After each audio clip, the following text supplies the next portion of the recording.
Welcome to the Human Capital Innovations Podcast, your go-to source for personal, professional, and organizational growth and development.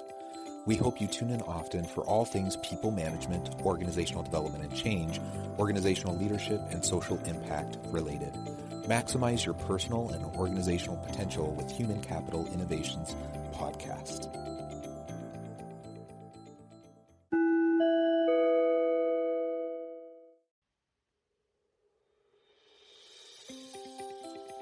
Welcome to the Human Capital Innovations Podcast. In this HCI podcast episode, I talk with Shane Ray Martin about employee mental health, difficult conversations, and leading with empathy.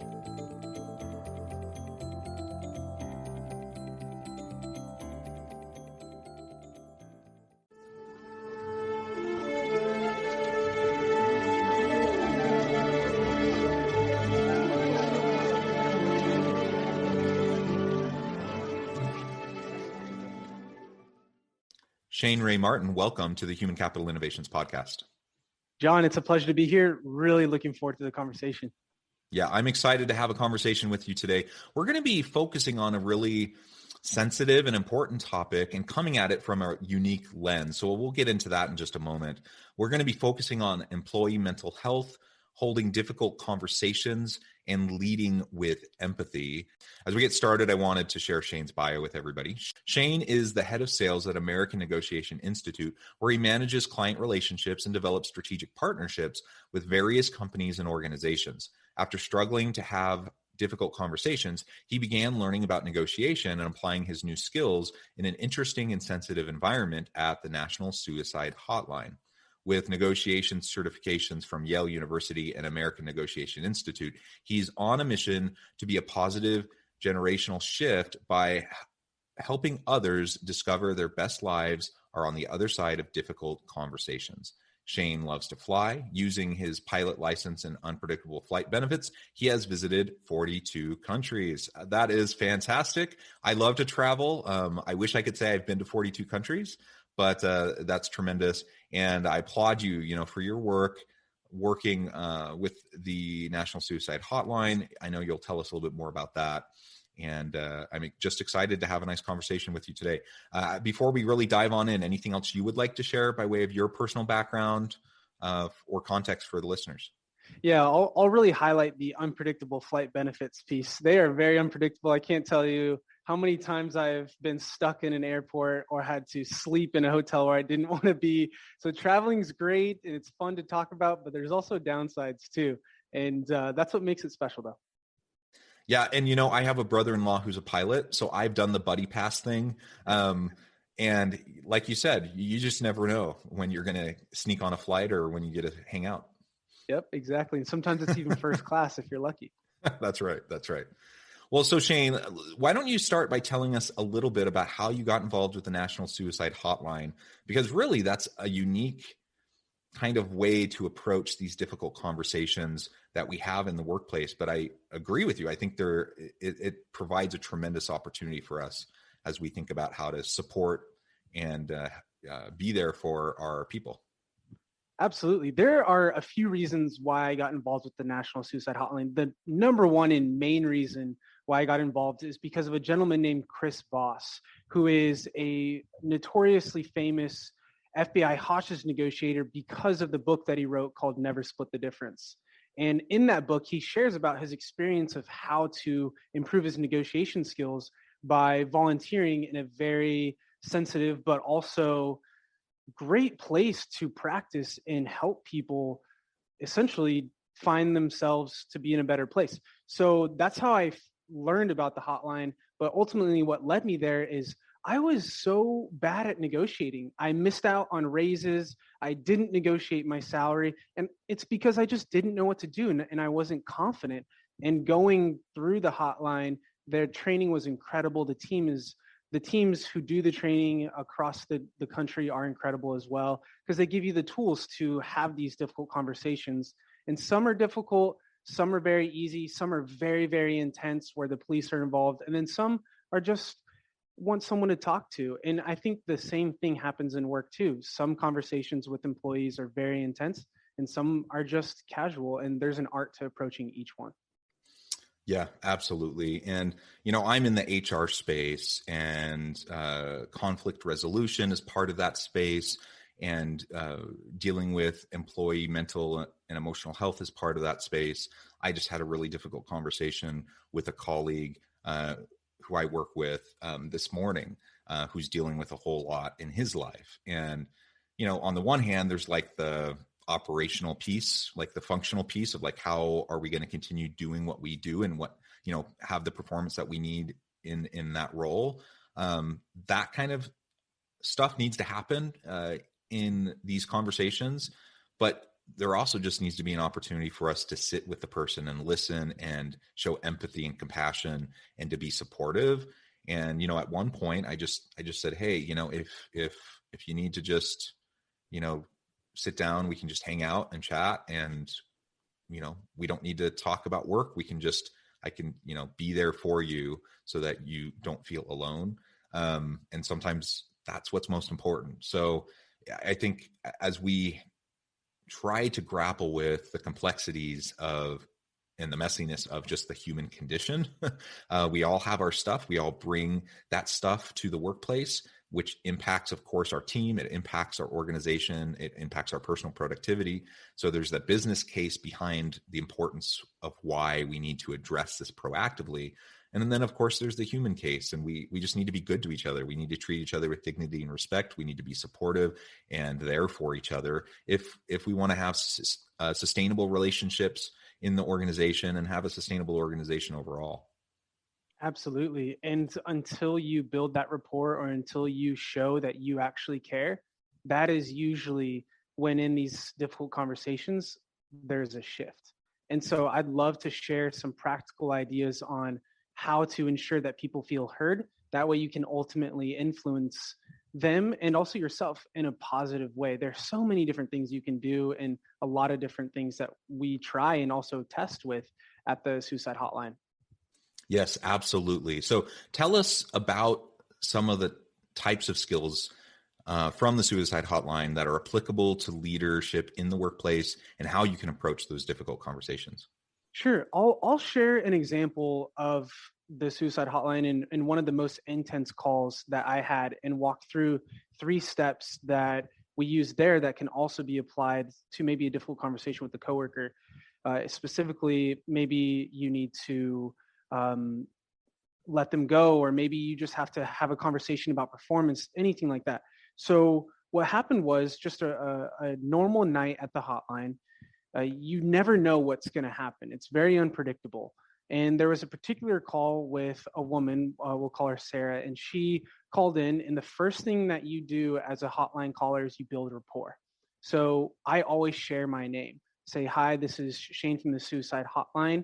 And I'm already giving something because I want them to give something as well. So we're already exchanging, we're already collaborating before we've even had a discussion about what's really going on. In a way, you can think of it as persuasion. There's an author called, his name's Dr. Robert Cialdini, who studies extensively on the art of persuasion, creating an environment that where ultimately someone can convince themselves that they're in a better place. And that book is called Persuasion. Highly recommend it. It's very interesting. Again, it's Dr. Robert Cialdini. So we start by building rapport instantly. And then the second thing that we really dive into after that is I asked Sarah, what's really causing you the most trouble right now? Like, what's the one thing that's causing the most angst or anxiety or just bothering you the most? And because we've all got problems. I've got problems. Everyone's got problems, but what's the one? And so we really try to focus in on that. And so I asked her, what's really going on? And she said, well, I feel abandoned from my family. And so after that, after we really hone in on what's the specific issue, then what we talk about is labeling that emotion. So I responded with, it sounds like you feel abandoned. You could say something like, it feels like you're really stressed out by this. And they'll typically respond, if you do it correctly, they'll respond with, yeah, you're right. And once you do those 3 things of building rapport, figuring out what the real issue is, and then labeling their emotions, you're really, really set up to have a fruitful conversation that's really difficult. Yeah, and I want to point out, I'm sure you'll agree with me, but while you just laid out a process that I'm sure they train you on and that you try to implement on a regular basis, we're not talking about this stale formulaic approach to interacting with people. It's not robotic, and there has to be like a pure intention behind it, right? You're not just going through a checklist to manipulate somebody to try to get them to get to where you want them to be. That is a very different kind of a motivation. People can see through that a mile away, and you tend to make things worse if that's your approach. So having a system that is proven and that works is great, but also recognizing that we need to be human and we need to be flexible and we need to approach the individuals we interact with in these difficult conversations with sincerity, right? Oh yeah, absolutely. Always, always, always. One of the principles that we believe in is foregoing manipulation at American Negotiation Institute. And that's just the basics of being a great human, a human who believes that in fairness and in trust. And so I think that's not a thing that you decide one day and it's like that forever. It's something that you have to decide in every interaction with your employees that, hey, I am not manipulating this person. I'm just creating an environment where I want them to ultimately end up better.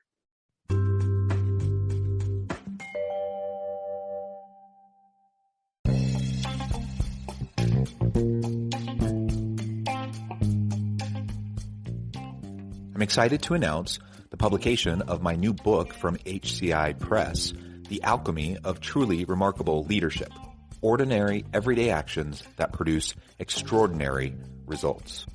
Consider how the nature of work has shifted over the past 50 years. With increased globalization, rapid technological advancement, and the shift in economic composition, the average job of today looks very different than the average job of 50 years ago. What will the jobs and organizations of tomorrow look like? Moreover, what does this all mean for organizational leaders? What are the core competencies and capabilities of organizations and their leadership that are prepared for continued disruption and geopolitical and socioeconomic shifts? Regardless of what the future holds, increasingly, leaders need to be socially minded, data-driven, decisive, champions of talent, and disruptors of the traditional notions of leadership, teams, organizations, and work. The Alchemy of Truly Remarkable Leadership will help you to explore your own leadership competencies and capabilities and consider ways to apply and implement them into your workplace and personal life.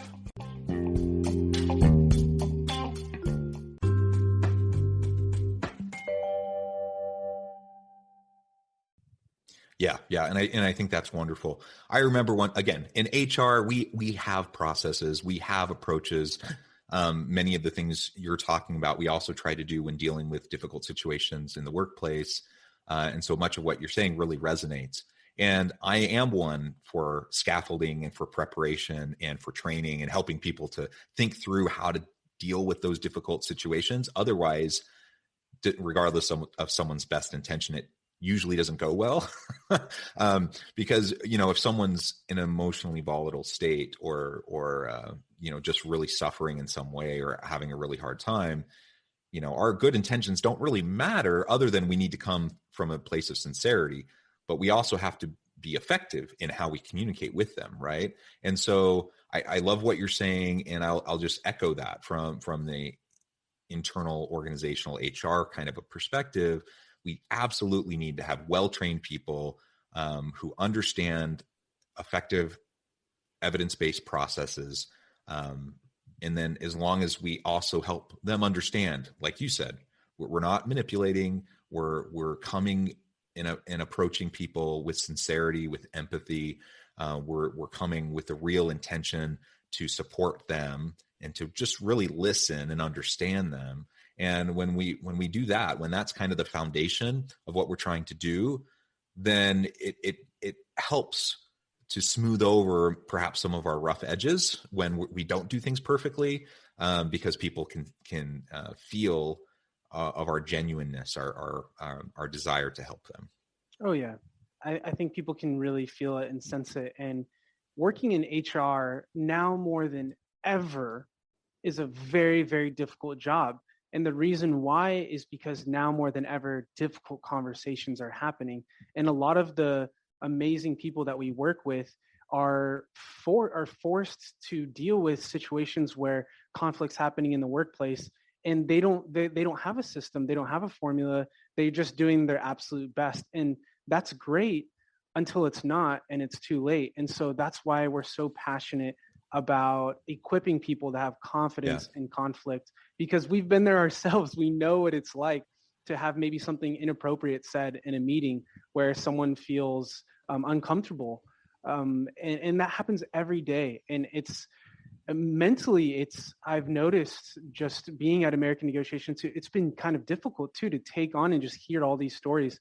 There's truly a need for essentially a way to communicate, especially in difficult situations. Yeah, absolutely. So let's talk a little bit more about your training and practice at the hotline, and what has helped you to have those difficult conversations with teammates at work. Well, as far as the hotline goes, one of the most important things to do if you're in HR or if you're volunteering at a hotline, regardless, is to have someone who you can share these stories with, someone who you can just talk it out with, whether it's a loved one or a friend that you trust. Having that partner, that accountability partner that you can call when something really difficult happens, that's an absolute win. And it just feels better to have that person as well. Yeah, I think having trusted individuals around us and having kind of our personal advisory board that we can lean on. Because to your point earlier, man, we never know the craziness that we're going to face. Things could be going perfectly normal, and then all of a sudden you show up to work one day and some horrible tragedy has happened, or there's some crisis at work or whatever. And then all of a sudden you're scrambling, and there's no way we can completely prepare for everything, and we can't foresee the future, but we can be proactive and strategic and try to prepare for the future as best we can. And then I think people tend to be fairly forgiving when they see that you're doing your best to be prepared for those, difficult situations. And then you're willing to continue to learn and grow, even if you have a misstep here or there. And like you said, having that personal advisory board, having those people you can lean on, that you can get connected with when you just need to run something by them and see, how they would approach a challenging situation. I think that is incredibly vital. That requires some intellectual humility on our part, that we need to recognize that we don't know it all. If I'm a leader in an organization, that doesn't mean that I'm at the pinnacle. If I'm an executive or a CEO, that doesn't mean I have all the answers. That means I'm in a position to leverage the capabilities of my team, right? And to know their strengths and to lean on the expertise of my people, not to try to claim all the expertise myself. If we do that, that's a recipe for disaster.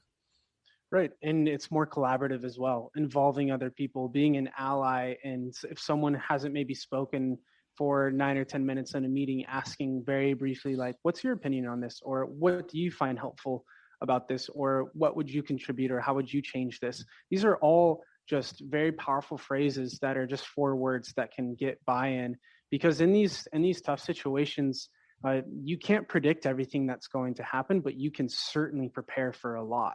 And practically, that means knowing what type of questions, how and what questions specifically you can write down prior to the meeting that you want to ask. Also, another thing you can do is simply just write out your goal of what you want to accomplish in the meeting and just briefly mention it. Hey, team, this is what I had in mind as just our North Star for our meeting today. Accomplish, boom, boom, boom. And now that you have set a goal, you're including everyone in the conversation. That's a really high performing team. That's a team that I want to be on for sure. Yeah, me too. And in contrast, dictatorial teams where you have the boss that just tries to give marching orders and tell everyone what to do all the time. Those are the teams I don't want to be on. And those are the teams where you don't have the autonomy and the flexibility to innovate and be creative and leverage your own expertise. So that's not a win-win, I think, for anybody when we fall into that trap. Let's spend the rest of our time now talking about mental health. It's of course it's important in the workplace. We know employee burnout is a real thing. We know, especially over this past year with the pandemic, rates of mental health challenges have gone up. People are struggling just because it's such a unique and uncertain time with all sorts of corresponding challenges. How does good mental health play into being a good leader for others? So I, as a leader, need to have and be mindful of my own mental health and be proactive in trying to maintain it. And then how do I do that? And then how does that help me support my people so they can have more sustainable, positive mental health? Number one tip, taking care of yourself. Because until you take care of yourself, how can we ever expect to take care of others exceptionally well? If we want to provide an exceptional service, then we have to make sure that we're doing the right things for us personally. And I think that for each person, that looks a little bit different. For me, it looks like making sure I'm moving my body in the morning, whether it's a walk, jog, or a hike, or going to the gym, or reading, whichever it is, meditating. There's a lot of ways to answer this question, so it's really tough. But ultimately, it's going to be different, I think, for each person. So a specific blueprint and just the biggest tip is to take care of yourself before you can take care of others. And we are always talking about that at ANI. And the metaphor we love to use is when you're on the airplane and something's happening and the mask drop down, they always instruct you to put your own mask on first before maybe helping someone else, because that way you have to breathe in order to help someone else. It's the same thing here. Yeah. And so to your point, this is going to be unique for everybody. I'm not a runner. I've never been a runner. I like running if I'm playing a sport. So I'll run all day long if I'm playing soccer or basketball. But the idea of just like running around a track or running, on a trail is not appealing to me. But, I like working out. I like walking my dogs. I do like sports. So I like being active. So I know that about myself. If I all of a sudden wake up and say, I'm going to run 3 miles, 5 miles every day, it's not going to happen. But I know myself. I know my preferences. I know what I really enjoy. And so I start to build out my self-care plan, my personal self-care plan around those things. I really enjoy music. And so like listening to music, but also singing and performing music. So, and playing the guitar and such. So I know part of my self-care plan is I need to devote some amount of time on a regular basis to be able to scratch that creative itch. And that it's a mindfulness practice. It gets me back to the moment. Like that's not for everybody. Some people are tone deaf. They don't care about singing or playing a musical instrument. That's totally fine, right? Some people are into prayer. Some people are into meditation or yoga. It doesn't really matter. What matters is that we self-reflect, we focus on what's going to be helpful for us, maybe even experiment a little bit on what resonates most with us. And then we start to build that in slowly into our lives on a day-to-day basis. Not trying to tackle too much because we know, if you have 5 goals, for your New Year's resolution, chances are you're not going to do all 5, but maybe focus on one thing or maybe 2 things at the most. Focus on those, integrate them into your life, and make it a habit. And then maybe you can start to think about other things. But that is so important to just maintaining a robust, positive mental health and an abundance mindset in a leader. And when we do that, it models a positive way of living and of health for your people. If you're a hot mess, your people aren't going to be listening to you when you're going to try to help and support them. And frankly, you're not going to know how to support them, right? And so practice self-care. Then, of course, be mindful about your people. Be empathetic, show compassion, treat them with dignity and respect, and support them to also try to have those healthy habits. Mm-hmm. Self-care is so important. And I'll also say it's okay to not be okay sometimes. It's okay to have off days as long as you're committed to yourself to find a way to bounce back. And I think if anything's happened during COVID, people have learned how timeless and how fragile life really is. And so because of that, approaching even difficult conversations or things that you've been pushing under the rug, if you're listening still to this right now to this podcast, this is your sign to go have that difficult conversation, because the freedom that you'll experience on the other side is absolutely worth it. And it's okay to feel right now like you're avoiding it, but I assure you it's going to be much, much better if you make it happen. Yeah, thank you. That is excellent. Well, Shane, it has been a real pleasure. The time has flown by, but before we close today, I wanted to give you a chance to share with listeners how they can get connected with you, find out more about your work, and then give us the final word on the topic for today. Yeah, sure. Absolutely. Well, I would love to hear from anyone who listened to today's show, specifically if you are interested in learning about conflict resolution workshops and also how to have difficult conversations about race in the workplace. At American Negotiation Institute, we believe that the best things in life are on the other side of difficult conversations in the workplace, but it's really hard and it's really challenging. And so if that's interesting to you, we'd love to help you and have a conversation about it. It's been a pleasure. It's been an honor being on the show today, John. I've really, really enjoyed it. And to sum it all up, I have to go back to what we were talking about a moment ago and say that it's okay to not be okay, but do know that the best is always yet to come for you. And I hope that that the listeners really take that to heart today. And a pleasure meeting you. Wonderful. Thank you, Shane. It has been a pleasure. I really appreciate all of your insights. I encourage listeners to reach out, to get connected, to find out more about what Shane can do for you. And as always, I hope everyone can stay healthy and safe, that you can find meaning and purpose at work each and every day. And I hope you all have a great week.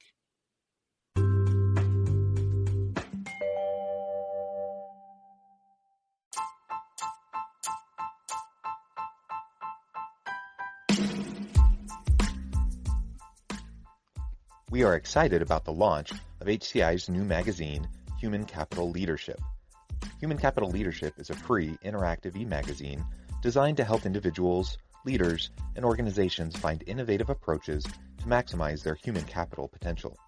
We will be publishing issues quarterly in August, November, February, and May. Check out the first issue and let us know what you think.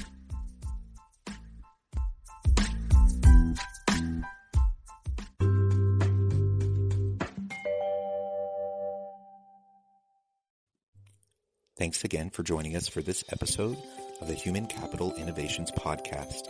I hope you stay healthy and safe and that you have a great week.